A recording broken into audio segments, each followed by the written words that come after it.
పోటీ చేసిన అభ్యర్థి బోలిశెట్టి శ్రీనివాస్ గారి మీద వారి ఇంటికి మీద దాడి, ఇవన్నీ ఏమి హర్షించేలాగా లేదు. ఒకవైపు వైసీపీ ఎమ్మెల్యేలు నోటికి ఎంత వస్తే అంత మాట్లాడతారు, మిగతా వాళ్ళు ఏం మాట్లాడకూడదు, ఒక్క ఎదురు మాట్లాడకూడదు.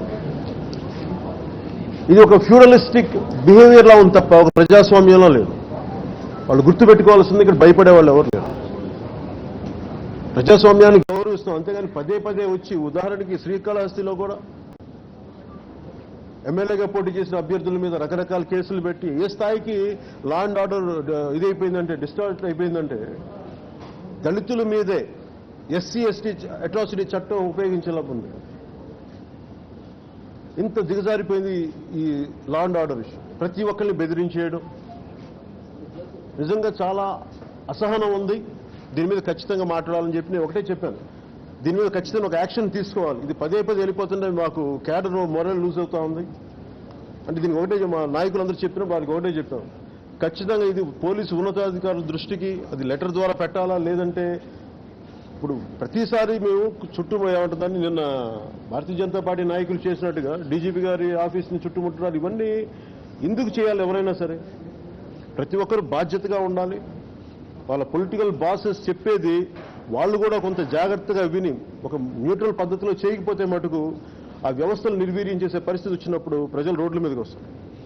అందుకని ఇంకొక అభ్యర్థన ఏంటంటే, మాకు దయచేసి ఇంకా భవిష్యత్తులో ఇలాంటి ఆపుకోకపోతే మటుకు మేము కూడా సహనాన్ని వదులుకోవాల్సిన పరిస్థితి ఉంటుంది. అది ఎందుకంటే మేము ఈ రోజుకి సోషల్ మీడియా పోస్టులు పెడితే ఇంకా పాపం నిన్న కూడా దారిలో చెప్తా ఉన్నాను, ఆ కుర్రోళ్ళు ఎవరు ఇంట్లోంచి పారిపోయి కొంచెం మీరు మాట్లాడండి. సో దాని గురించి నిన్న క్యాడర్ కూడా చెప్పాను, వాళ్ళు చూడమని చెప్పారు ఇష్యూస్ ఏంటని.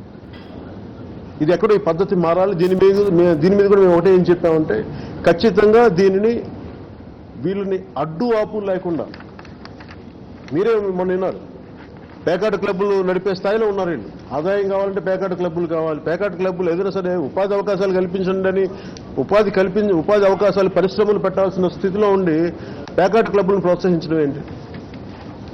వాళ్ళకి పోలీసు చాలా బలంగా ఉంది.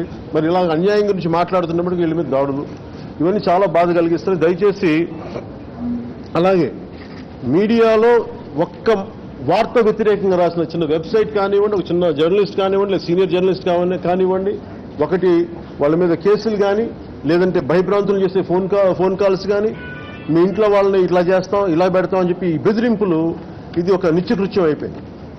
దీనిని మనం అందరూ సమిష్టిగా ఖండించకపోతే ఈ వ్యవస్థ చాలా నిర్వీర్యం అయిపోతుంది. దానికి జనసేన ఇలాంటి భయోపేతం కలిగించే ఎటువంటి పరిస్థితులు చాలా సమర్థవంతంగా ఎదుర్కొంటాం. దానికి మాకు అంత శక్తి సమర్థత ఉందని మీకు తెలియజేసుకుంటాము. అదే మనం చెప్పాను వాళ్ళకి, భవిష్యత్తులో వీటి మీద ఒక కార్యాచరణ ప్రకటిద్దామని చెప్పాను.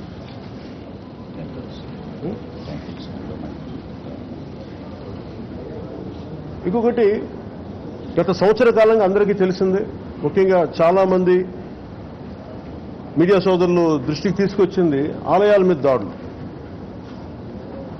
మతం అనేది ఎప్పుడు చాలా భావోద్వేగాలకు చెందింది, చాలా సున్నితమైన అంశం. మొట్టమొదటిగా అందరికీ తెలిసి పిఠాపురంలో, శక్తిపీఠంలో ఉన్న పిఠాపురంలో విగ్రహాల ధ్వంసం జరిగి అశుద్ధం రాయబడితే దాన్ని మేము చాలా ఆచితూచే స్పందించాం. ఇప్పటికీ మా ప్రకటన చూస్తే ఆ రోజున వరుస పరంపరలో దాదాపు 146 ఇన్సిడెంట్స్ పైగా జరిగింది. 142 ఇన్సిడెంట్స్ జరిగింది ఇప్పుడు దాకా. ఇది మేము మాట్లాడుతున్నప్పుడు కూడా చాలా బాధ్యతతో మాట్లాడాం. ఇది వైసీపీ ప్రభుత్వాన్ని నిందించేయాలి, లేదంటే మీరే చేశారని మేము ఎప్పుడు మాట్లాడాలి. మాకు అలాంటి ఆలోచన కూడా లేదు.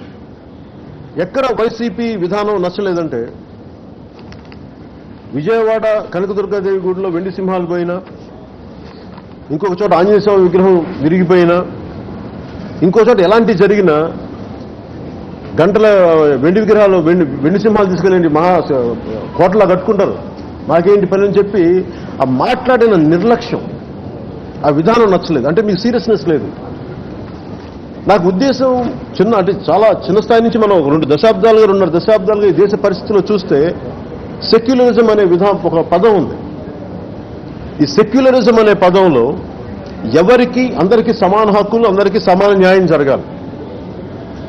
ఒక చర్చి మీద దాడి జరిగితే అది ప్రపంచం అంతా గగ్గోలై కూస్తుంది. ఒక మస్జిద్ మీద దాడి జరిగితే అందరూ గొంతెత్తుతారు.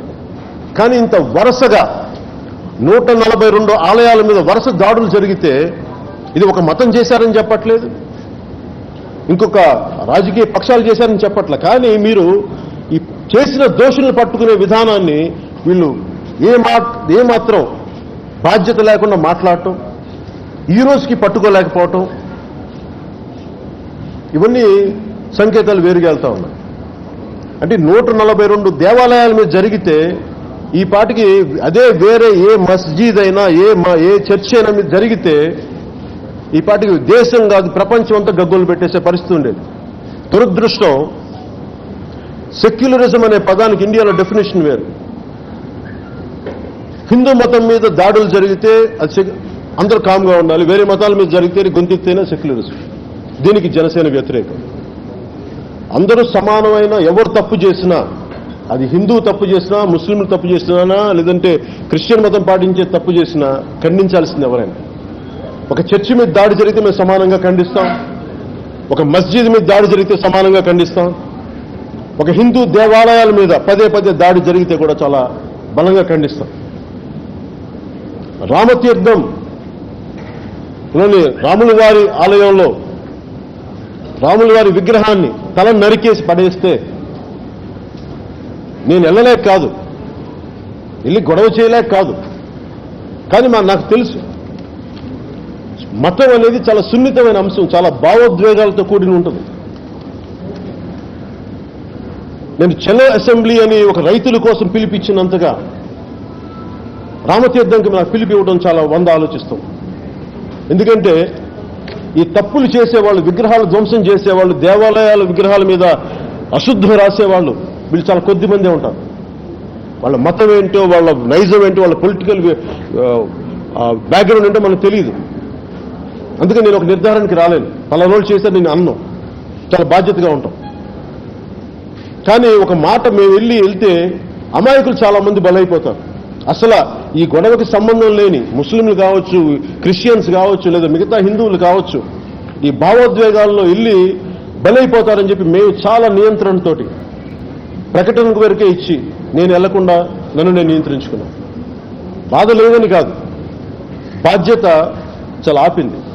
మరి ఇలాగ మేము బాధ్యత ఉన్నప్పుడు ఒక ప్రభుత్వంలో ఉండి 151 ఎమ్మెల్యేస్ ఉండి ఇంక వాళ్ళు ఇంకెంత బాధ్యతగా మాట్లాడాలి? వాళ్ళు ఏమాత్రం బాధ్యత లేకుండా వెండి సింహాలు పోతే పోయినాయి, రథం కాలిపోతే ఇంకో రథం చేయిస్తాం, విగ్రహం పోతే ఇంకో విగ్రహం పెడతాం, రాముడికి తలకాయ నరికేసి ఇంకో తలకాయ పెడతాం. అదే విధానం. ఈ మాట ఒక చర్చిలో జరిగితే ఈ మాట మీరు అనగలరా? ఒక మస్జిద్కి జరిగితే మీరు అనగలరా? ఇంత ధైర్యంగా అనగలరా మీరు? ఆ ధైర్యం మీకుందా? హిందూ దేవాలయాల మీద జరిగినప్పుడు ఇదే మీరు అంత నిర్లక్ష్యంగా ఎలా మాట్లాడతారు? తప్పు కదా అది. ఇది సెక్యులరిజం అంటామా? ఇది బాధ్యత అంటామా? ఇది చాలా మంది ఆవేదన కలిగిస్తా ఉంది.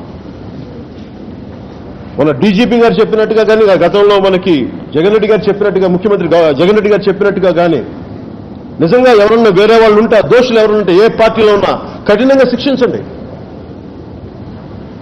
దీన్ని దయచేసి పొలిటికలైజ్ చేయదు. దీన్ని మతం జోలికి ఎవరు కూడా చాలా బాధ్యతగా మాట్లాడకపోతే అది చాలా అరిష్టాలకు దారితీస్తుంది. జనసేన ఆలోచించేది ఇప్పుడు మతం అనేది మానవత్వం, మతం కంటే మానవత్వం గొప్పదని మేము నమ్మే సిద్ధాంతం చాలా బలంగా నమ్ముతాం, అది మేము పాటిస్తాం. కానీ పదే ఆలయాల మీద దాడులు జరిగి ఎవ్వరు ప్రభుత్వం స్పందించకపోతే దానికి ఎలాంటి కార్యాచరణ చేయాలనేది బాగా తెలిసిన వాళ్ళు. దయచేసి అది వైసీపీ ప్రభుత్వం మర్చిపోవద్దు. రామతీర్థం మేము వచ్చి గొడవ చేయడానికి మా క్షణకాలం పట్టదు, అది మీరు గుర్తుంచుకోండి. ఎందుకంటే అమాయకులు బలవ్వకూడదు. కేవలం మీ నిర్లక్ష్యం వల్ల, మీ ఉదాసీనతతో కూడిన వైఖరి వల్ల ఈ రోజున వరుస పరంపరలో దాడులు జరుగుతున్నాయి. అది మీరు వేరే పార్టీల మీద పెట్టండి, వాళ్ళు చేశారా చేయలేదా అది మీరు తెలుసండి. ఇప్పటికీ 40 మీరు 40 సంఘటనల మీద మీరు వీళ్ళు పలానోళ్ళు చేశారు, మిగతా 100 ఏమైంది? పిఠాపురం ఎవరు చేశారు అంటే రాష్ట్రం అంతా పిచ్చోళ్ళు, రాష్ట్రం అంతా అడవి మృగాలు, లేదంటే ఎవరో చేసేసుకున్నారు. ఇదా మీరు చెప్పే సమాధానం? ఇదే ఒక చర్చికి జరిగితే మీరు మాట్లాడతారా? ఒక మస్జిద్కి జరిగితే మీరు మాట్లాడతారా? ఒకసారి ఆలోచించుకొని మీరు దయచేసి చాలా పద్ధతిగా స్పందించాల్సిన అవసరం ఉంది ప్రభుత్వానికి.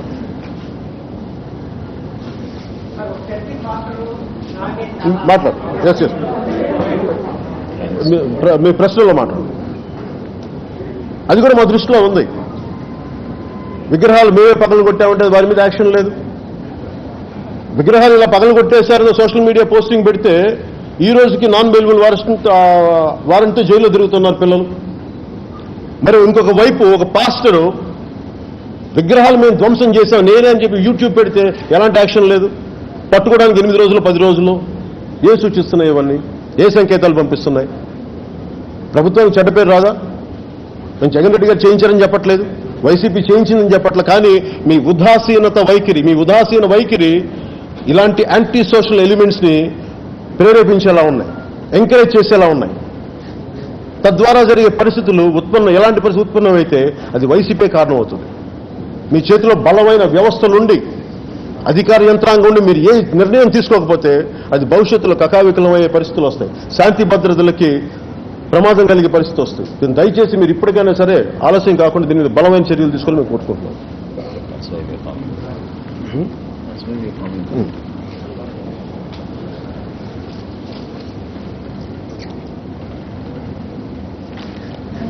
అసలు ఆలయాల చుట్టూ విపరీతమైన గొడవలు జరుగుతూ ఉన్నాయి. చాలామంది నా దగ్గరికి వచ్చి గత 2 సంవత్సరాలుగా చాలా విషయాలు చెప్తున్నప్పుడు, మన పోయినసారి తిరుమలకు వచ్చినప్పుడు కూడా ధర్మ భ్రష్టం అవుతుంది, ధర్మాన్ని కాపాడండి మీరు, దేవాలయాలు అన్యాయాలు జరుగుతున్నాయి, ఎండోమెంట్స్లో అవకతవకలు ఉన్నాయి,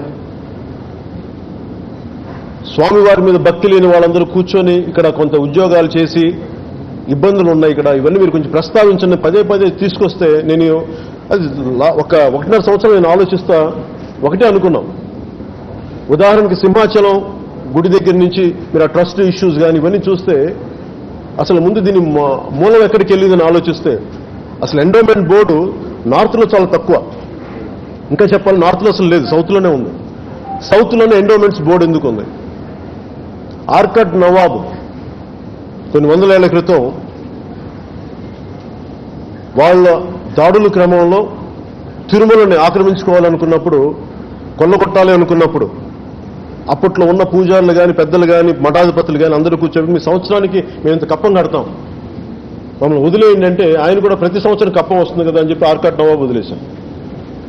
ఆ తర్వాత ఇప్పుడు కాంటెంపరీ భాషలో చెప్పాలంటే కార్పొరేట్ కంపెనీ అయిన బ్రిటిష్ ఈస్ట్ ఇండియా కంపెనీ వచ్చి ఒక్కొక్కటి ఆక్రమించుకుంటున్నప్పుడు వాళ్ళకి తెలియకుండా ఒక ఆదాయం వచ్చి పడింది. ఆర్కడ్ నవాబు వెళ్ళిపోయినప్పటికీ ఈస్ట్ ఇండియా కంపెనీకి పలానా చోట నుంచి ఒక ఆదాయం వచ్చింది. ఎక్కడి నుంచి వచ్చింది ఈ ఆదాయం అని చూస్తే పలానా టెంపుల్స్ నుంచి వచ్చిందని. సో ప్రభుత్వం అలా ప్రవేశించింది. ఆ తర్వాత బ్రిటిష్ వాళ్ళు వెళ్ళిపోయిన తర్వాత ఇండియా భారతీయులు వచ్చిన తర్వాత అది ఎండోమెంట్స్ బోర్డు ఇక్కడే ఉండిపోయింది.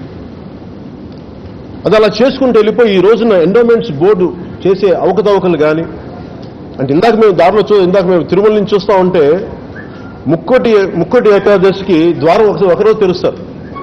అది ఒక ఆచారం. అది గవర్నమెంట్లో కమిటీలు మారిపోయి బోర్డులు మారిపోయి ఇష్టం వచ్చినట్టుగా 15 రోజులు 10 రోజుల్లో అంటే వాళ్ళ సౌకర్యం, వాళ్ళకి వీఐపీలకు లేదా ఇంకెవరికో అపీల్ చేయడానికో ఆచారాల్ని మంట కల్పిస్తారు. అదే ఒక పీఠాధిపతులు కానీ ఆధ్వర్యంలో ఉంటే వాళ్ళు చెప్తారు ఎందుకు ఈ ముక్కోటి ఏకాదశి రోజు తెరవాలి, మిగతా రోజులు ఎందుకు తెరవాలి. దానికి ఒక ఆచారం ఉంటుంది. ఒక చర్చికి వెళ్తే మనం తలపైన ఇది వేసుకుంటాం, అది ఒక ఆచారం. అది దానికి ఒక ఎందుకు అది ఎవాల్వ్ అయింది, దానికి ఒక విధి విధానం ఉంటుంది. అలాగే హిందూ ధర్మానికి వచ్చేటప్పటికి ప్రతిదీ ఒక ఆచారం చాలా నిర్దిష్టంగా ఒక ప్రణాళికతో చెప్పింది పీఠాధిపతులు కానీ సిఎస్ కానీ. అలాంటి వాటిని కాదని ఈ పొలిటికల్ గ్రూప్స్ అన్నీ వచ్చి ఎండోమెంట్ బోర్డులో చేరిపోయి వాళ్ళు కన్వీనియంట్గా మార్చుకోవటం, ఈ నిధులని పక్కటి అవసరాలకు మళ్లించడం, కేవలం ధర్మ కార్యానికే పెట్టాల్సిన నిధుల్ని రాజకీయ అవసరాలకి దాన్ని పంపించేయటం, ఇవన్నీ ఒక్క వైసీపీ చేసిందని చెప్పట్ల. గత దశాబ్దాలుగా జరుగుతున్న దాన్ని ఎక్కడో చోట చర్మాంకం పలకాలి. దీని మీద ఏదో ఒక బలమైన చర్చ జరగాలి, దీని మీద చాలా బలమైన చర్చ జరగాలి అనుకున్నప్పుడు మేము ఒకటే అనుకున్నాం. ముఖ్యంగా 12 ఈ మల్టీ జోన్ టెంపుల్స్ ఉన్నాయి. తిరుమల దగ్గర నుంచి శ్రీకాళహస్తి, అలాగే శ్రీశైలం, ఇలాంటి ఒక 11 ముఖ్య క్షేత్రాల్లో ఉన్న కమిటీలు ఎలా పనిచేస్తున్నాయి. ప్రతి చోట వెళ్తే ఆలయ కమిటీలు చాలా భూముల మీద ఆశతోటో లేదంటే అసలు భగవంతుడి మీద అంటే విశ్వాసం లేదు, కానీ పదవి కావాలి. వాళ్ళు వచ్చేసి అవకతవకలు చేస్తూ ఉంటే దీనిని నిర్ధారించడానికి, దీన్ని ఎదుర్కోవడానికి మేము ఒక షాడో కమిటీలు పెడతా ఉన్నాం. జనసేన వైపు నుంచి ముఖ్యమైన ఈ గుడులకి తిరుమలతో సహా ఒక కమిటీలు మేము ఏర్పాటు చేస్తాం, ఒక షాడో కమిటీ. అఫీషియల్గా మీరు చూస్తే బ్రిటన్లో క్యాబినెట్కి షాడో క్యాబినెట్ ఉంటుంది. ఇక్కడ మేము పెట్టే కమిటీలు దీనికి ఎలాంటి ఇది ఒక పొలిటికల్ ఇది లేనప్పటికీ ఒక పొలిటికల్ పార్టీగా మేము బాధ్యత తీసుకొని షాడో కమిటీలు మేము ఏర్పాటు చేస్తాం. అంటే ఉదాహరణకి హరిప్రసాద్ గారు ఉన్నారు, ఈయన టీటీడీ బోర్డు సభ్యులుగా చేశారు 2 దఫాలు. ఆయన ఆధ్వర్యంలో అలాగే ఇంకొక 2 నాయకుల ఆధ్వర్యంలో ఒక కమిటీ ఏర్పాటు చేసి 12 గుడులకి ఒక 12 షాడో కమిటీలను పెట్టండి. ఈ షాడో కమిటీలను పెట్టి అసలు ఆ గుడికి ఉన్న కమిటీల పనితీరు ఏంటి, అక్కడ ఎలాంటి అవకతవకలు జరుగుతున్నాయి, ధర్మానికి ఎలాంటి విఘాతం కలుగుతుంది, భవిష్యత్తులో ఇలాంటి విఘాతం కలగకుండా ఎలాంటి ముందుకు తీసుకెళ్ళి వీటన్నిటి మీద కూడా ఒక బలమైన ప్రణాళికతోటి ఈ షాడో కమిటీస్ పనిచేస్తాయి. అది దాని వివరాలు ఒకసారి అయిన తర్వాత సంపూర్ణ రూపుదిద్దుకున్న తర్వాత మీకు ఇంకోసారి తెలియజేస్తాం.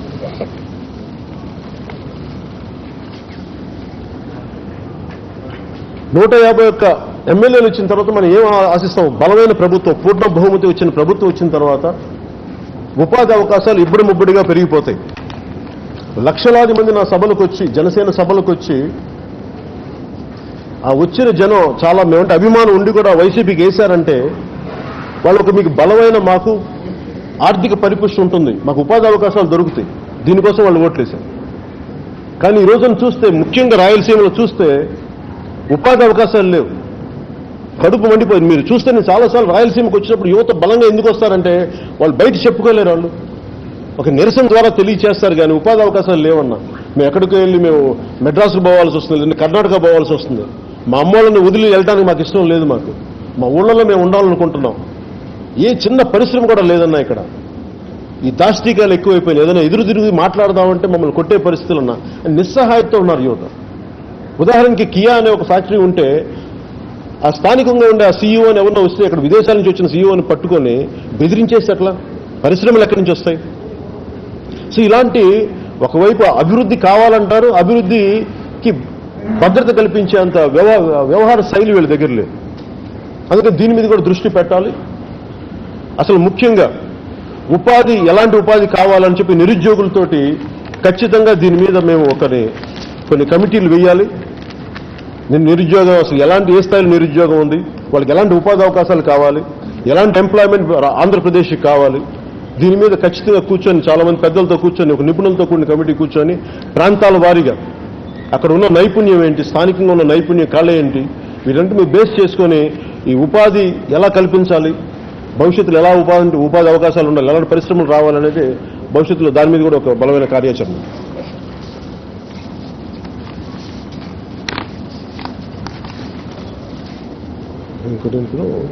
సెక్షన్ 30, 144 సెక్షన్ అన్ని జిల్లాల్లో ఏర్పాటు చేశారు.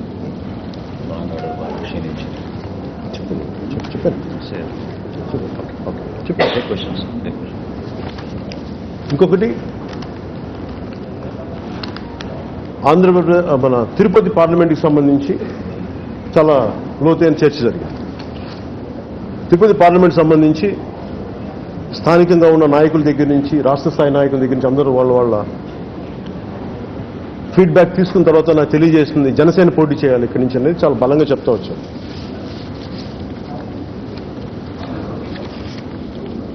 సో వారి అన్నీ విన్నాం. మేము కూడా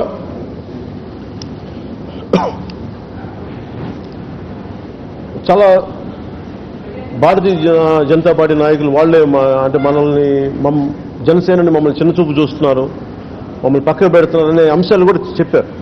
అంటే ఇది నేను ఎందుకు ఇబ్బంది పడకుండా మాట్లాడుతున్నానంటే జాతీయ స్థాయి నాయకత్వంతో నాకున్న సంబంధం, లేదంటే నాకు వారికి మధ్య ఉన్న అవగాహన కానీ చాలా బలమైన అవగాహన.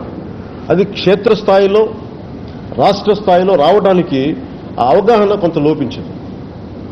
అవగాహన కార్యక్రమాలు లోపించడానికి ప్రత్యేక కారణాలు ఏం లేవు. ఈ కరోనా వల్ల మేము ఎక్కువసేపు ముఖాముఖి కూర్చోలేకపోవటం వల్ల ఈ పర్సెప్షన్ ఒకటి బిల్డ్ అవుతా ఉంది. అంతే తప్ప దాంట్లో కూర్చోబెట్టి ఎవరు చేయాలి పోటీ అనేది ఇంకొక వారం రోజుల్లో నిర్ణయించాలి. ఒకటి డేట్ వచ్చే ముందులోపు కొంత అవగాహన ఉంది. ఎవరు పోటీ చేసినప్పటికీ వాళ్ళు మా నాయకులు కూడా చెప్పింది ఒకటే, ఎవరు పోటీ చేసినప్పుడు జనసేన పోటీ చేసినా, భారతీయ జనతా పార్టీ పోటీ చేసినా, తెలంగాణలోని జీహెచ్ఎంసీ ఎలక్షన్స్ని ఎంత ప్రతిష్టాత్మకంగా తీసుకున్నారో ఈ తిరుపతి ఉప ఎన్నికని రెండు పార్టీలు అంత ప్రతిష్టాత్మకంగా తీసుకుంటే తప్ప ఇది బలమైన సంకేతం పంపదు. ఎందుకంటే చాలా బలమైన అవకాశం అలయన్స్ని రాష్ట్రానికి ఇది ఆల్టర్నేటివ్ అని చెప్పడానికి. ఈ తిరుపతి ఉప ఎన్నిక చాలా కీలకమైంది. జీహెచ్ఎంసీకి జాతీయ స్థాయి నాయకులు ఎంత బలంగా నిలబడ్డారో ఈ ఉప ఎన్నికకి అభ్యర్థి ఎవరైనప్పటికీ అన్ని స్థాయిలో ఇది చేయాలి. అలాగే జనసేనకున్న బలాన్ని కూడా వాళ్ళు ఈ స్థానికంగా ఉండే నాయకులకి మీరు అవగాహన ఏర్పాటు చేయండి, మీకు మేము మాట్లాడుతామంటే అది ఖచ్చితంగా ఏర్పాటు చేస్తామని చెప్పారు. దాంతో దీంట్లో ఎలాంటి పొరపచ్చాలు కానీ ఎలాంటి కొంత గ్యాప్స్ ఉండొచ్చు. ఆ గ్యాప్స్ వచ్చింది కరోనా ఈ పరిస్థితుల వల్ల మేము ముఖాముఖి ఎక్కువ కలవలేకపోవడం వచ్చిన పరిస్థితి తప్ప వేరే ఏది కాదని నేను మీకు తెలియజేసుకుంటాను. అంటే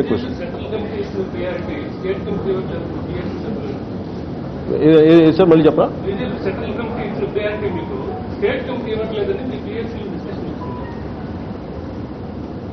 అంటే నేను ఎవరి అప్రూవల్ కోసం నేను వెయిట్ చేయను. అంటే స్టేట్ కమిటీ అప్రూవల్ కోసం అంటే నేను గౌరవిస్తాను ఖచ్చితంగా. వ్యక్తిగతంగా అయితే మరి ఇలా కలుసుకుంటున్నప్పుడు నేను అందరినీ కన్నా లక్ష్మీనారాయణ గారి దగ్గర అందరినీ కలుసుకుంటాను వచ్చాను. కీలకమైన రాష్ట్ర కార్యవర్గ సభ్యులందరినీ కలిసాం. అక్కడ నాకు ఎప్పుడు కనిపించలేదు. కానీ మీరన్న మాటకి అది ఎందుకు వచ్చి ఉండొచ్చు అంటే ఇక్కడికి అంటే వారి సభలు నడుపుకుంటున్నప్పుడు ఒకటి మాట అది ఒకసారి ఉత్సాహం వల్ల కావచ్చు, లేదంటే అది పొరపాటు కావచ్చు తప్ప నాకైతే అది అనిపించలేదు వ్యక్తిగతంగా.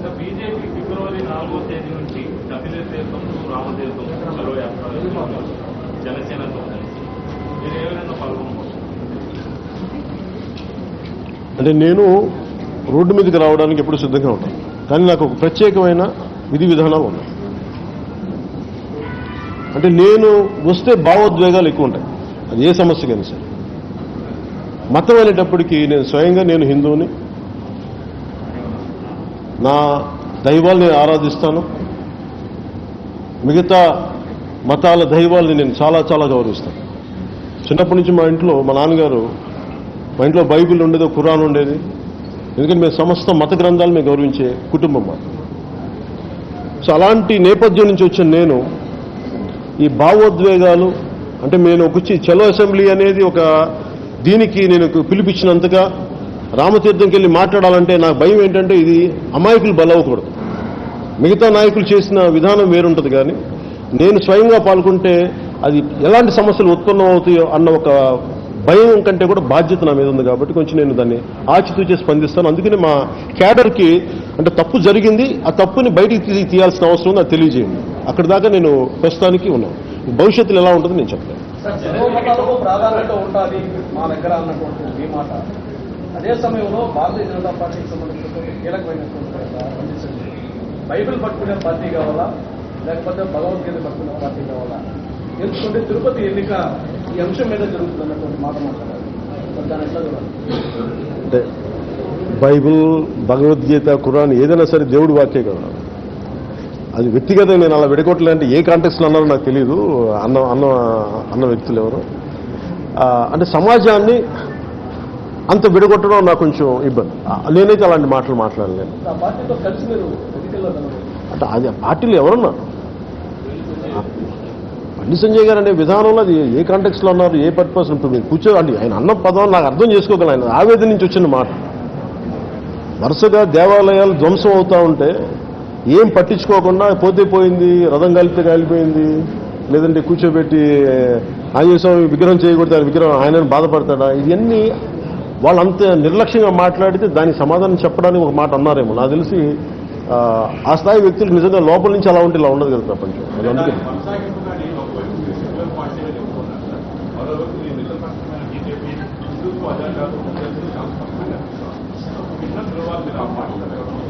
అజెండా మీరు మతాన్ని ఎలా అవాయిడ్ చేయరు చెప్పండి.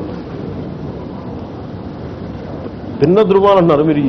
ఈరోజు ఈ దేశంలో ఎవరైనా సరే ఇంక్లూడింగ్ మన వైసీపీతో సహా బైబిల్ పెట్టుకొని ప్రచారం చేశారు కదా, అది ఎవరు తప్పంటలేదు.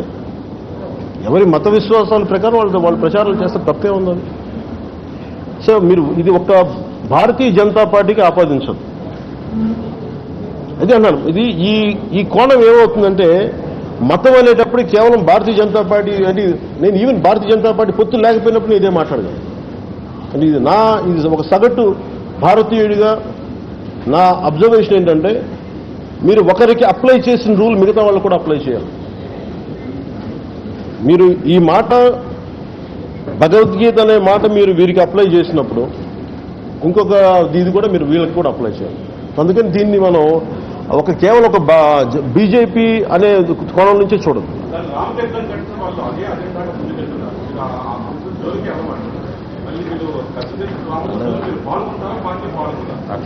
అది మీకు అది చెప్తున్నా. నేను పాల్గొనట్లేదు. నేను పాల్గొంటే వచ్చే భావోద్వేగాలు ఎక్కువ. నేను కంప్లీట్గా మా క్యాడర్ ఉంటారు. ఎందుకంటే ఒక తప్పు జరుగుతూ ఉంది. మీరు మేము ఆల్రెడీ ఒక కమిటీ ఫామ్ చేశాం దాని మీద. కొందరి మనోభావాలు దెబ్బతిన్నప్పుడు దాన్ని అడ్రస్ చేయాల్సిన పరిస్థితి పొలిటికల్ పార్టీకి ఉంది. రేపు పొద్దున ఒక మస్జిద్ మీద జరిగింది అంతకుముందు.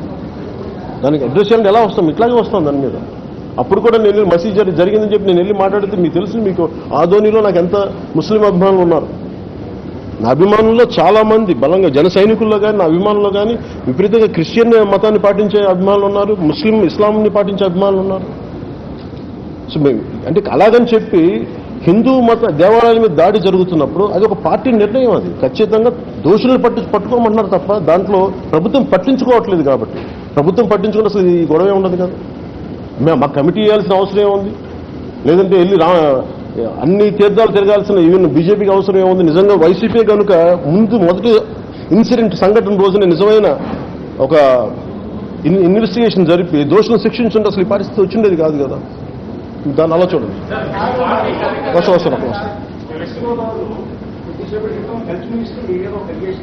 ఏమని సరౌండింగ్స్ లో కొంతమంది కళ్ళు తిరిగి పడిపోతున్నారు. ఒక వింత వ్యాధి వచ్చింది. ఆ వ్యాధికి మూల కారణం జనసేన టీడీపీ చేస్తున్న ఒక కుట్ర. అది కూడా డ్రామా ఉండొచ్చు. మీరు కావాలని విగ్రహాల ధ్వంసంలో వీళ్ళ పాత్ర ఏ విధంగా అయితే ఉందో ఇలా కళ్ళు తిరిగి పడిపోవడంలో కూడా జనసేన టీడీపీ కుట్ర ఉందని వాళ్ళు అలిగేషన్ చేస్తున్నారు. ఒట్టి గొడ్డుకి అరుపులు ఎక్కువ అంటారు. అంతమించిన సమాధానం నాయకుల మీద దాడులు జరుగుతున్నాయి. వాళ్ళ ఆర్థికంగా మీ పార్టీ కార్యకర్తల మీద నాయకుల మీద దాడులు జరుగుతున్నాయి. వాళ్ళు ఆర్థికంగా నష్టపోతున్నారు. కొంతమంది ప్రాణాలు కూడా కోల్పోతున్నారు. మీరేమో కనిపిస్తూనే ఉన్నారు. తాజాగా ఇప్పుడు కొద్దిసేపటి క్రితం కూడా చంద్రూరులో మీ నియోజకవర్గ ఇన్ఛార్జ్ మీద దాడి జరిగింది. మరి ఎప్పటికీ చూసుకునే అవకాశాలు ఉంటాయి. ఎలా అవుతాయి? సో పొలిటికల్ ప్రాసెస్లో ఒక సమస్య మీద పోరాటం చేసేటప్పుడు దౌర్జన్యాలు ఉంటాయి. దౌర్జన్యాలు లేకుండా సమాజం లేదు. దౌర్జన్యాలు చేస్తారు కాబట్టి తిరుగుబాటు ఉంటుంది. మేము తిరుగుబాటు చేస్తాం ఖచ్చితంగా. అది ఎప్పుడు సమస్యకు పరిష్కారం అవుతుందంటే వాళ్ళకి బుద్ధి వచ్చేంత వరకు మేము పోరాటం చేస్తాం. వాళ్ళల్లో ఒక ఇంగిత జ్ఞానం వచ్చే వరకు పోరాటం చేస్తాం.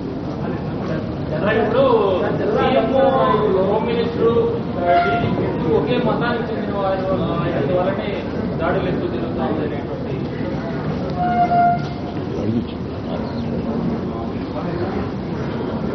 ఎవరున్నారా? చంద్రబాబు గారు అన్నారా మాట? మళ్ళీ చెప్పరా ఒకసారి. టీడీపీ హోంమంత్రి ఒకే మతానికి చెందిన వాడు అయిన వల్ల దీని పట్ల ఈ రకమైన డీజీపీ గారు క్రిస్టియన్ అని గౌతమ్ సావంగ్ అంటే ఆయన బుద్ధిస్ట్ అనుకున్నాను కాదా?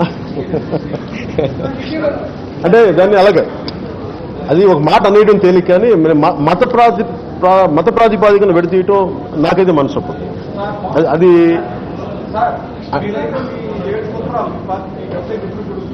మతాల ప్రస్తావన రాజకీయాలు కానీ రోజు నిద్రలేస్తే మతం గురించి తప్ప రాజకీయాలు చేయడం పరిస్థితులు బీజేపీ. ఆ పార్టీ ఎంతకాలం కొనసాగలుగుతారు? ఒక సంవత్సరం అయింది కాదు సార్. అల్టలేదు అంటే మత ప్రస్తావన లేదు. బలవాళ్ళు ఉండని చెప్తాను. నేను ఎక్కడ పారిపోతాను? నేను పారిపోతాను. మత ప్రస్తావన లేని రాజకీయం అంటే మత ప్రస్తావన రాకుండా ఉండదని చెయ్యమని కాదు. నా ఉద్దేశం ఏంటంటే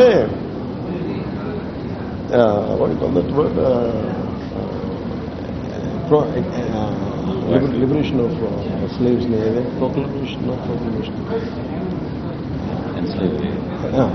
ఎన్స్లేవ్మెంట్ ఏదో ఉంటాయి కదా.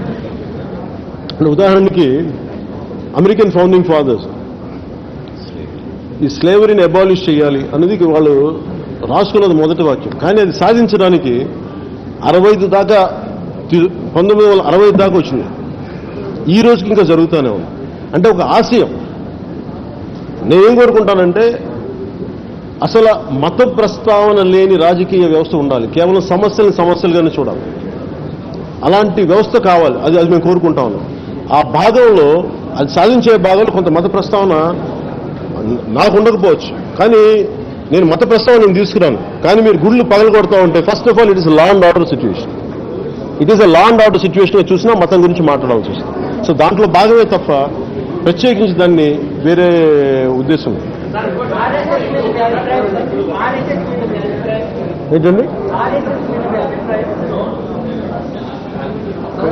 Silence please. ఎలా వదిలేసారు చూడండి. ఆపను అందులో. సరే సార్ మళ్ళీ చెప్పండి. రాష్ట్రీయ స్వయం సేవక్ సంఘ్, నాకు రాష్ట్రీయ స్వయం సేవక్ సంఘ్ గురించి నాకు తెలిసిన మొదటి భావన, నేను నెల్లూరులో ఉన్నప్పుడు దివిసీమ తుఫాన్ జరిగింది. దివిసీమ తుఫాన్ వచ్చినప్పుడు నేనుంటున్న ఈ ప్రాంతంలో చాలా చెట్లు ఇట్లు పడిపోతే చాలామంది కాకి నిక్కర్లు వేసుకొని మొత్తం చేస్తా ఉన్నాం. నాకు వాళ్ళు ఎవరో అర్థం కాదు. పోలీసులు అనుకున్నాను. చూస్తే అప్పుడు ఎవరో చెప్పారు అది మన ఆర్ఎస్ఎస్ అనే ఒక సంఘం ఉంటుంది, వాళ్ళు సంఘ సేవ చేస్తున్నారని. అది నాకు ఇంట్రెస్టింగ్ అనిపించింది. ఆ తర్వాత 1-2 సందర్భాల్లో చూడటం ఇవన్నీ జరిగినాయి. కానీ అంటే తర్వాత ఇప్పుడు దాకా చూస్తే ఆర్ఎస్ఎస్ ఒక చాలా బలమైన నిబద్ధతతో కూడిన ఆర్గనైజేషన్, చాలా బలమైన ఆర్గనైజేషన్. ఇన్ని దశాబ్దాల తర్వాత కూడా దేశం కోసం సర్వస్వం వదిలి చాలా నిబద్ధతతో ఉన్న అలాంటి ఆర్గనైజేషన్ ప్రపంచంలో ఇంకెక్కడ ఉందా లేదో నాకైతే కనిపించింది. సో ఆర్ఎస్ఎస్ గురించి చాలా మంది మాట్లాడుతూ ఉంటే నాకు అనిపిస్తుంది RSS is anti Muslim, RSS is anti Christian అని మాట్లాడుతుంటే ఈ మధ్యన ఏదో ఒక మోహన్ భాగవత్ గారి ఇంటర్వ్యూ టీవీలో చూస్తూ ఉంటే ఆయన చెప్పిన మాట చాలా బలంగా ఆకట్టుకున్నాయి. ఒకటి, పరమత సహనం లేనిది ఏ మతాన్ని పక్కన పెట్టేదైతే అది హిందుత్వం కాదని చెప్పి. అంటే అన్ని మతాలని సమానంగా ఇముడ్చుకోగలిగే అంత గొప్ప నేల ఇది. అదే హిందుత్వం. హిందుత్వం అనేది ఒక జీవన విధానం తప్ప ఒక మతం కాదు. అలాగే ఆయన చెప్పిన మాటలు నాకు బాగా నచ్చినాయి. నేను స్వయంగా గోసేవ చేసేవాడు. గోశాల నడుపుతాను నేను నా ఫామ్ హౌస్లో. గోరక్ష గురించి ఆయన ఎవరు అడిగారు. గోరక్షణ పేరు మీద చాలా మంది చంపేస్తున్నారు, అది ఇది మీరేమంటారంటే ఆయన చెప్పిన సమాధానం చాలా అద్భుతంగా ఉంది.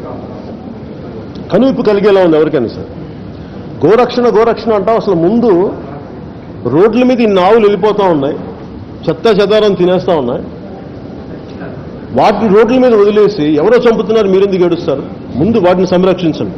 నిజమైన గోరక్షకుడు అంటే అక్కడ నిరాదరణగా గురైన ఆవులన్నిటి మీరు స్వీకరించి మీరు వాటికి ఏదైనా చేయండి. అది నిజమైన గోరక్షకుడు అనేది ఆయన చెప్పి నాకు చాలా బలంగా ఆకట్టుకుంది. సో ఇలా చూస్తే ఒక ఆర్గనైజేషన్ ఇంత నిబద్ధతతో ఉంది. వాళ్ళ మీద బ్రిక్ బ్యాటింగ్ ఉంటుంది, దాడులు ఉంటాయి. కానీ వారి నిబద్ధత ముందు ఎవరు కూడా తలంచాల్సింది. అందుకే నాకు ఆర్ఎస్ఎస్ మీద ప్రత్యేకమైన గౌరవం ఉంది. ఓల్డ్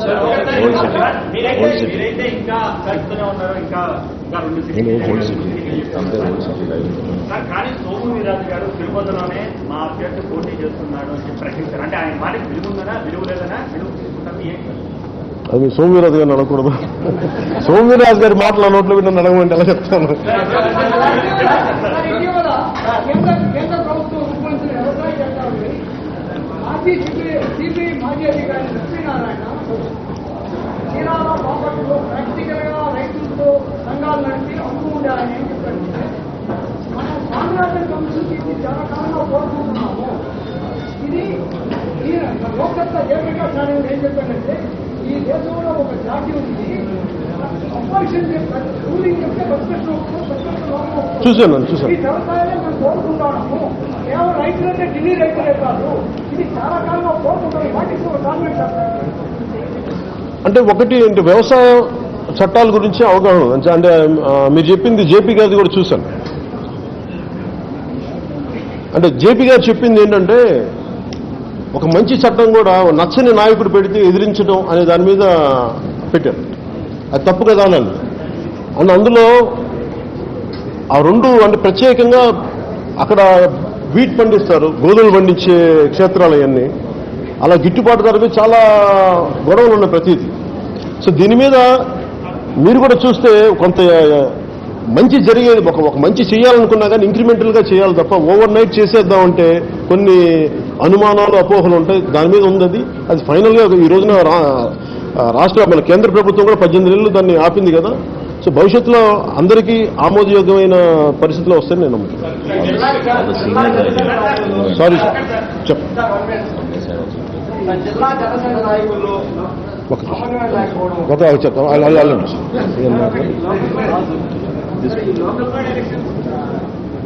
జడ్జిమెంట్ వచ్చింది కదా, అంటే ఇందాక మీరు మాట్లాడుతూ మన రాష్ట్ర ప్రభుత్వం పోలీసులు వైఫల్యం ఉన్నాయి. ఎలక్షన్స్ అదే పోలీసు ఆధ్వర్యంలో జరుగుతున్నాయి. మీ అంటే దీన్ని ఖచ్చితంగా ఎలక్షన్ కమిషన్ దృష్టికి తీసుకెళ్తాం. గతంలో జరిగిన తప్పులన్నింటినీ తీసుకెళ్తాం. అవసరమైతే ఏ అధికారులు అయితే అండగా ఉన్నారో ఆ ప్రభుత్వాలకి సందేహాలు ఏదైనా ఉంటే ఖచ్చితంగా వాళ్ళని అక్కడి నుంచి తప్పించమని కోరుకుంటాం. పంచాయతీ ఎన్నికల్లో మీ పార్టీ మద్దతు దారులు నిలబడే అవకాశం ఉన్నాయి. ఎవరితోటండి? పంచాయతీ ఎన్నికల్లో నోటిఫికేషన్ రాబోతుంది 23వ తేదీ. మీ పార్టీకి సంబంధించినటువంటి సానుభూతి పనులు నిలబడే అవకాశాలు ఉన్నాయి రాష్ట్ర వ్యాప్తంగా. ఆల్మోస్ట్ అవన్నీ కన్ఫర్మ్ నేను అనుకుని లాస్ట్ టైం నుంచి మాట్లాడాను. అవి సంసిద్ధంగానే ఉంది దానికి సంబంధించి. కనీసం కొంచెం పక్కన రండి ప్లీజ్. కనీసం ఉండమా ఇస్తాం మాట్లాడుతున్నాం sir. You want say something? Sir అదే సార్, ఈ లోకల్ బాడీ ఎలక్షన్స్ గురించే మాట్లాడింది. మెయిన్ మీరు మామూలుగా ఎలక్షన్కి వాళ్ళ లోకల్ బాడీ అనేది పంచాయతీలు, నెక్స్ట్ మండలాలు ఇట్లా ఉంటాయండి. ఈ లోకల్ బాడీ ఎలక్షన్స్లో ఇది పార్టీ రహితంగా జరిగేది వీటిలో మెయిన్గా. మరి అట్లాంటప్పుడు పొలిటికల్గా మాట్లాడు అనే దానిపైన గెలిచిన సర్పంచులు ఎవరైనా గవర్నమెంట్ ఏది ఉంటే దానికే చేయాలనుకుంటారు. విలేజ్లో ఉంది, విలేజ్ బాగుపడాలంటే గవర్నమెంట్లో ఉన్నారు, పార్టీ రహితంగా. దీనిపైన రాజకీయం చేయడం అనే దానిపైన నేనేం చెప్తాను అంటే సహజంగా స్థానిక ఎన్నికలున్నప్పుడు అధికారుల ప్రభుత్వానికి తలొగ్గే అవకాశాలు ఎక్కువ ఉంటాయి రకరకాల కారణాలకి. కానీ ఇప్పుడున్న యువతకు కానీ చాలా కొత్త మంది వస్తూ ఉన్నారు. మేము ఎలా చూస్తున్నాం దీన్ని అంటే ఎంత గెలుస్తారు వీటన్నిటికంటే కూడా ఎంత బలమైన పోటీ ఇస్తారు. అంటే you need a parallel leadership. చిన్న యూనిట్ దగ్గర నుంచి కూడా we have to create a parallel leadership. ఎందుకంటే ఇప్పుడు చూస్తే మీకు వాలంటీర్ విలేజ్ వ్యవస్థ చాలా చోట్ల వాళ్ళని చిన్నాభిన్నం చేస్తున్నారు, అక్కడ వ్యవస్థలను భయపెట్టేస్తున్నారు, ఇవన్నీ ఉంది. దానికి కౌంటర్గా ఖచ్చితంగా కోపం ఉన్న చాలా మంది యువతున్నారు. అది మీరన్నట్టుగా కూర్చోబెట్టి అది రాజకీయ పార్టీ ప్రమేయం లేకుండా జరిగే ఎన్నికలు అయినప్పటికీ అది దాని ప్రభావం ఉంటుంది ఖచ్చితంగా. అలా వాళ్ళని స్థానిక ఇబ్బంది ఎదుర్కొందామని ధైర్యం ఉన్న ఒక కూటమి ఉన్నప్పుడు ఖచ్చితంగా అక్కడ జనసేనకి వచ్చిన వ్యక్తులు ఉన్నారు, వాళ్ళు నిలబడతారు. సో అందులో మాకు ఇబ్బంది.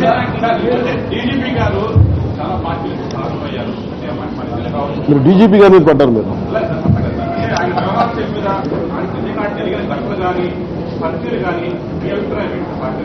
అంటే నాకు ఎట్లా ఆలోచిస్తానంటే, నేను అసలు అధికారులు స్వయం ప్రతిపత్తితో పనిచేస్తే వ్యవస్థను అసలు ఎవరన్నా ఉందా? ఆ వ్యవస్థల్ని నిర్వీర్యం చేశారు అందరూ. డీజీపీ స్థాయిలో ఉండే వ్యక్తి ఆయన అనుకుంటే చాలా చేయగలరు. కానీ అక్కడ ఉన్న పరిస్థితులు, రాజకీయ పరిస్థితులు ఎలా ఉన్నాయి, వాళ్ళ పొలిటికల్ బాసెస్ ఒత్తిడి ఖచ్చితంగా ఉంటుంది. అది ఈ రోజున్న వైసీపీ ఉందని కాదు, ఏ ప్రభుత్వం ఉన్నా వారికి ఫ్రీ హ్యాండ్ ఇచ్చే పరిస్థితులు లేవు. నన్ను ఒక సిఐ ఒక ఆయన అక్కడ ఏలూరులో మాట్లాడుతుంటే, సార్ నాకు నేను అడిగాను రౌడిజం గురించి అడుగుతున్నాను పోయినసారి ఎలక్షన్ టైంలో. ఆయన ఒకటే మాట్లాడారు, సార్ నాకు కరెక్ట్గా 6 నెలలు టైం ఇస్తే ఎవ్వరి ప్రమేయం లేకపోతే నేను సెట్ చేస్తాను sir. So it is all about political bosses వాళ్ళు ప్రభావితం చేసే విధి వల్ల తప్ప నిజంగా అందుకే నేను వ్యక్తిగతంగా అధికారులు అనలేను. ఎందుకంటే ఇదే అధికారులు వదిలేస్తే చాలా బలంగా పనిచేస్తారు. దానిలో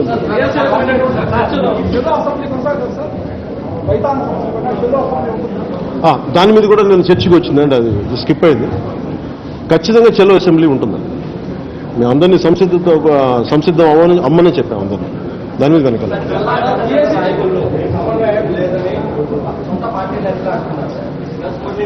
అది మేము అంతర్గతంగా మేము కూర్చొని తెలుసుకున్నాం.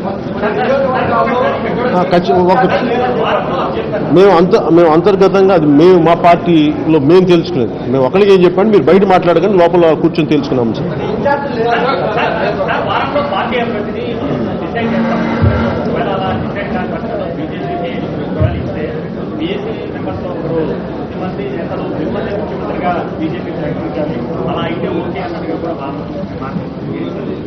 ఏదండి మళ్ళీ చెప్పండి.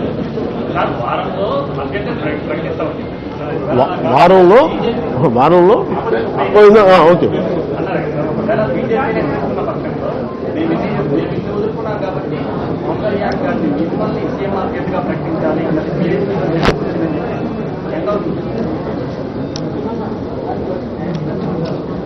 ఎవరు చెప్పారు? ఏం జరిగింది ఇక్కడ? సరైన సమయంలో సరైన నిర్ణయం తీసుకుంటాం.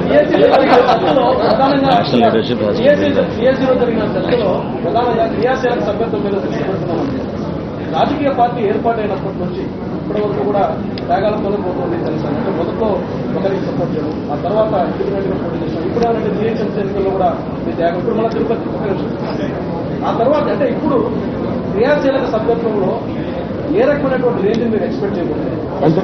సెకండ్, నిర్మాణాత్మకమైనటువంటి పార్టీ నిర్మాణానికి సంబంధించి ఏ రకమైనటువంటి అంటే ఒక పార్టీ నిర్మాణం ఇందాక కూడా మాట్లాడుతున్న సమన్వయ లోపం కానీ, మీరు అడుగుతున్న క్రియాశీలక సభ్యత్వం కానీ, ఒక పార్టీని స్క్రాచ్ నుంచి నిర్మాణం చేసుకుంటూ వస్తున్నవాడిని కాబట్టి నాకు కష్టాలు తెలిసినవాడిని. ఇది ఒక్క రోజులో పార్టీ నిర్మాణం అంచెలంచెలుగానే జరుగుతుంది. ముందు మేము ఒకటే చెప్పాము, మేము కొన్ని సిద్ధాంతాలకు కట్టుబడి ఉంటాం, అది నేను ఆచరించి చూపిస్తా ఉన్నాం. అలాగే వీళ్ళకి బలోపేతం చేయడానికి ఫస్ట్ ఎక్కువ సమయం ఇచ్చేవాళ్ళు, అలాగే దాంతోపాటు వాళ్ళకి ట్రైనింగ్ క్లాసెస్ కానీ, భవిష్యత్తులో ఏ సమస్యలు ఉన్నా కానీ ఎలా ఎదుర్కోవాలి, ఇలాంటి దాడులు ఉంటే కూడా దాన్ని మనం చట్టపరంగా ఎలా ముందుకెళ్ళాలి, ఇంటర్నెట్ మీద కూడా క్లాసెస్ తీసుకొని ఇది ఒక దీర్ఘకాలిక ప్రణాళిక.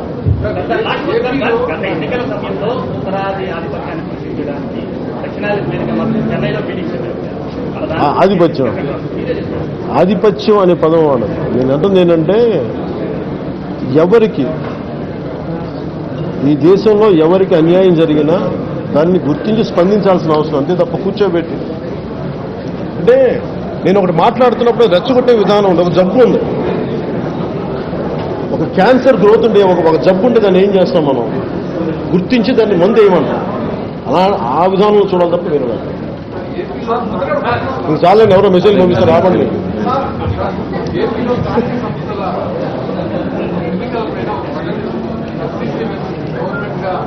Say it again, sir. Silence. SEC versus government. కొంచెం అందరూ కూర్చోమని దయచేస్తాను.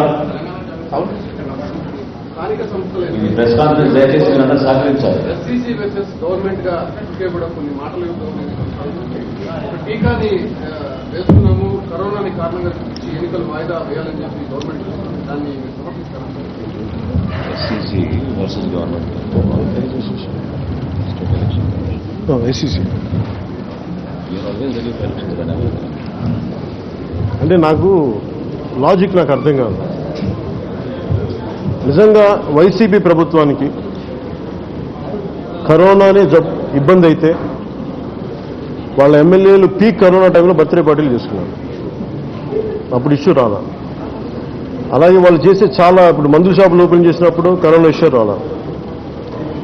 మరి అలాంటప్పుడు ఎలక్షన్స్కి కరోనా అనేది సరైనది కాదని మేము నమ్ముతాం. ఎందుకంటే మీరే ఇన్నిసార్లు బాహాటంగా బ్రేక్ చేసినప్పుడు ఏదో ఇంకా టర్మ్ లోపు చేసేయాల్సిన అవసరం ఉంది. అందుకని ఖచ్చితంగా ఎలక్షన్స్ మేము సపోర్ట్ చేస్తాం. అంటే సార్ ఉద్యోగ సంఘాలు కూడా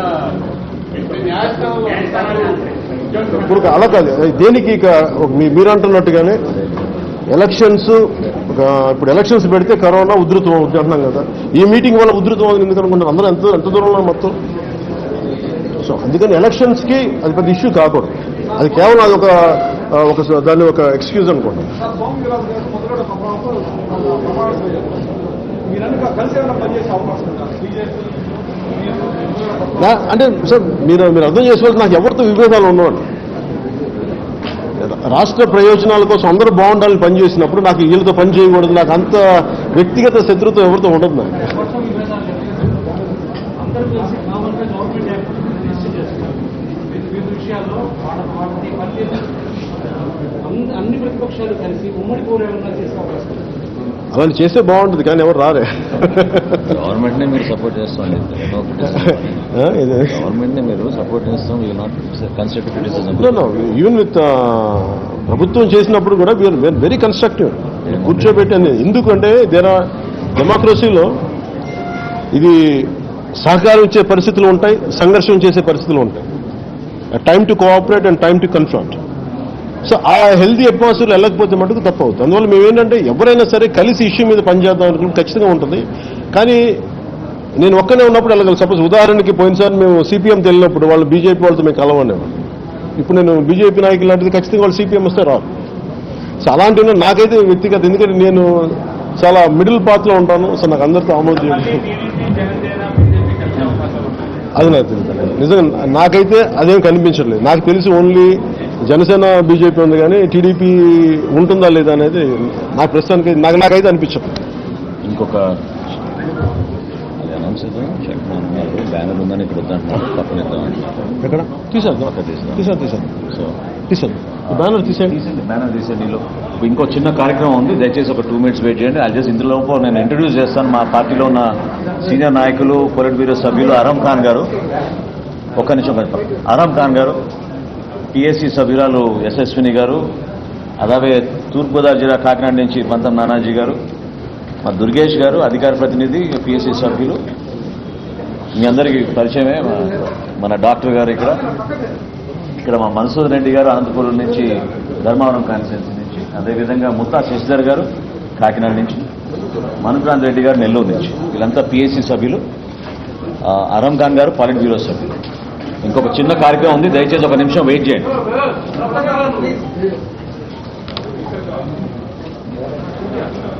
పాసిబులా తీసేయండి.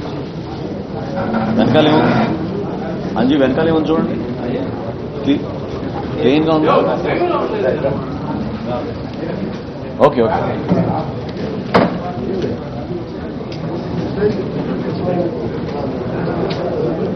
సైడ్ నుంచి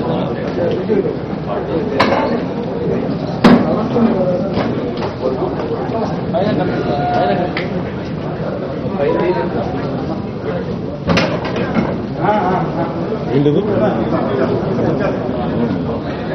ప్రోగ్రామ్ గురించి అనౌన్స్ చేస్తారు. ఇచ్చేది మనం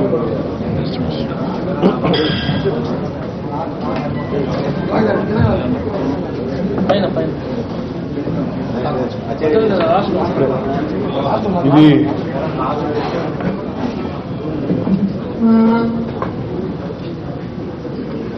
అయోధ్యలో కట్టబోయే రామాలయానికి వ్యక్తిగతంగా నేను కొంత విరాళం ఇవ్వబోతా ఉన్నాను. దానికి సంబంధించి కొంతమంది విరాళాలు స్వీకరించడానికి కొందరు వస్తూ ఉన్నారు, వారికి ఇవ్వడానికి వెయిట్ చేస్తాను. అలాగే గతంలో బీజేపీ గతంలో అలయన్స్లో ఉండి బీజేపీ తరఫున మంత్రిగా పనిచేసిన కామినేని శ్రీనివాస్ గారు కూడా ఉన్నారు. వారికి సంబంధించిన ఆ సంస్థ నుంచి తీసుకొచ్చిన వ్యక్తులు కూడా తీసుకొచ్చి ఈ చెక్స్ వారికి మీ ముందు అందజేద్దాం అనుకుంటున్నాం.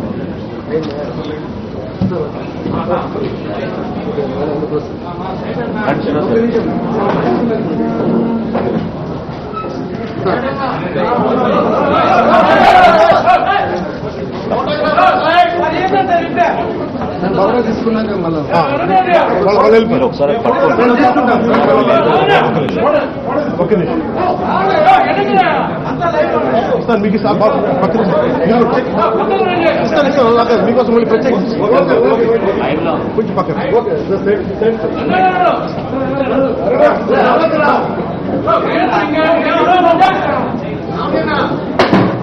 అందరికీ రోజున చాలా ఒక మహాపండితుడు చెప్పింది శ్రీరాముల వారి గురించి. రామో విగ్రహవాన్ ధర్మ, ధర్మానికి ప్రతిరూపమే శ్రీరామచంద్రుడు. సహనం, చూపించిన సహనం, శాంతి, త్యాగం, శౌర్యం. ఈ దేశం ఎలాంటి దాడులు ఎదుర్కొన్నా, ఎన్ని ఒడిదుడుకులు ఎదుర్కొన్నా బలంగా నిలబడగలిగింది అంటే శ్రీరామచంద్రుడు ఇచ్చిన ఏర్పరిచిన దారి. ఈ రోజున పరమత సహనం ఇంత మనస్ఫూర్తిగా అన్ని మతాలకి, సర్వ మతాలని యాక్సెప్ట్ చేయగలిగి సంపూర్ణంగా ఈరోజు ఉంది మన భారతదేశంలో అంటే అది రామచంద్రుడు ఏర్పరిచిన దారి. అందుకే రామరాజ్యం అంటే అన్ని మతాలు, అన్ని కులాలు, సకల సమస్త ప్రాణకోటి సుఖంగా ఉన్నారు. అలాంటి ధర్మానికి ప్రతిరూపణ శ్రీరామచంద్రుడి జన్మస్థలంలో అయోధ్యలో రామాలయం కడుతుంటే ప్రతి ఒక్క భారతీయుడు, పిల్లా పాపతో సహా ప్రతి ఒక్కళ్ళు దీని ముందుండి విరాళం ఇవ్వాలి అని అనుకున్నప్పుడు నేను కూడా నా వంతు కృషిగా ఒక 30 లక్షల రూపాయలు నేను రామాలయ నిర్మాణానికి ఇస్తా ఉన్నాను.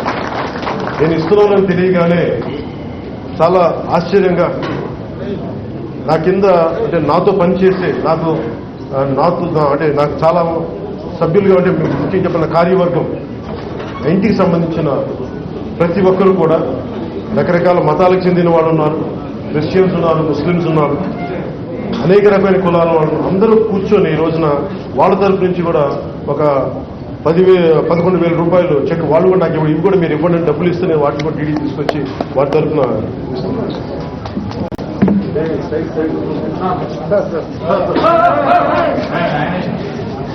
మీరు తీసుకుని వెళ్ళిపోరా. మీరు ఇచ్చారు మీరు కూర్చోండి ప్లీజ్.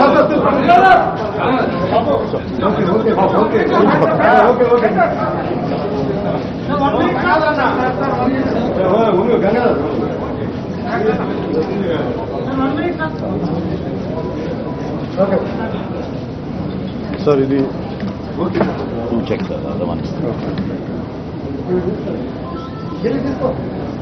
11,700 purely from staff. అందరూ ముస్లిమ్స్ ఉన్నారు, క్రిస్టియన్స్ ఉన్నారు, అందరూ కలిపి ఇచ్చారు.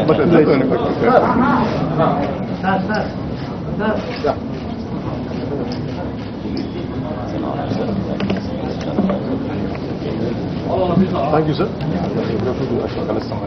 రూమ్లో కూర్చున్నా లేదా 5 minutes టీ అయితే అందరికీ మనస్ఫూర్తిగా విజయ సోదరులందరికీ మనస్ఫూర్తిగా ధన్యవాదాలు.